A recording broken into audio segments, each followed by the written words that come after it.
Is cryptocurrency suitable for a pension? Well, given how poorly pensions often perform, you might think they can't do any worse. US pension funds' interest in Bitcoin, FOMO, or a future-proof strategy? The Wisconsin, most people don't know where Wisconsin is. Wisconsin Investment Board recently purchased $99 million worth of IBIT shares. That's a Bitcoin exchange-traded fund. It is the first pension fund in the US to directly take a Bitcoin exposure through a Bitcoin ETF. Here's what's really interesting about that story. 10th of June 2024.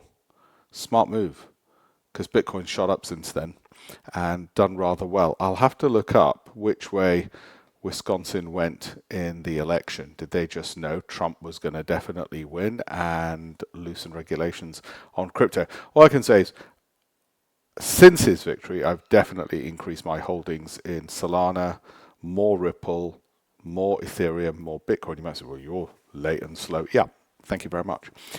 One of the reasons being, for 5 years, my Ripple holding was underwater, negative returns, nothing to talk about, absolutely negative returns for 5 years.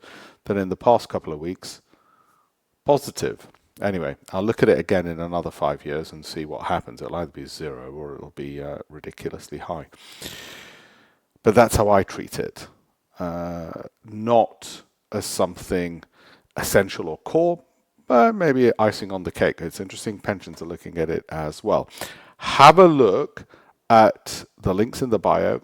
Have a look at my campaign for $1 million. If you haven't seen it, it is to help people improve their investing know-how and prowess. You can see it here, campaign for $1 million. It's to teach 1 million people how to invest and add an extra 1 million to their portfolios across their lifetimes.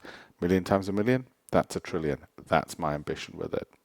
I hope to see you on one of my future webinars and all the other things that I do. Thank you.